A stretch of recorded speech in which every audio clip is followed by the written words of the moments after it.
Hello, আসসালামু আলাইকুম। আমি আরজু সুমন প্রবাস থেকে বলছি। আজকে আমি আপনাদের দেখাবো কীভাবে মাছের ভর্তা বানানো হয়।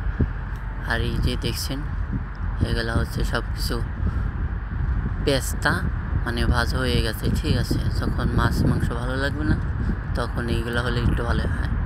আর এটা হচ্ছে কালিজিরা রেস্তা। এটা প্রথমে তো ভেজে নিয়েছি। এগুলো এখন গুঁড়ো গুঁড়ো করে ফেলবো। ঠিক আছে, এই যে গুঁড়ো গুঁড়ো করা হয়ে গেছে। এখন হচ্ছে রসুন রেস্তা। এই রসুন রেস্তাকে গুঁড়ো গুঁড়ো করে ফেলবো। ঠিক আছে, রসুন গুঁড়ো গুঁড়ো হয়ে গেছে। এখন হচ্ছে আপনাদের পেঁয়াজ রেস্তা, যেটা দেখছেন না, এটা হচ্ছে পেঁয়াজ রেস্তা। এটাকেও গুঁড়ো গুঁড়ো করে ফেলবো। ঠিক আছে, থুতো মতো করে দেখেন, থুতো মতো করে করে এটা থুতো মতো করা হয়ে গেল। এটা শেষ। এখন হচ্ছে মরিচ রেস্তা, মরিচ। ঠিক আছে, এটা হচ্ছে 97% ঝাল দিয়েছি আমরা। আপনি ইচ্ছা হলেও আপনি 100%ও দিতে পারেন। ঠিক আছে, এটা গুতুমুতু দেওয়ার আগে হয়ে গেছে। ঠিক আছে, ওটা দেখাইনি। এখন ওটা হচ্ছে এটা মাছ।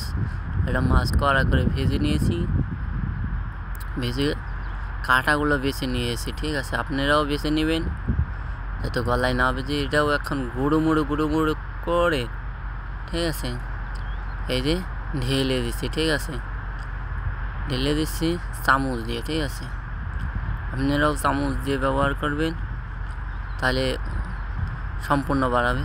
এই যে এটা হচ্ছে মরিচ রেস্তা, এটা হচ্ছে রসুন রেস্তা।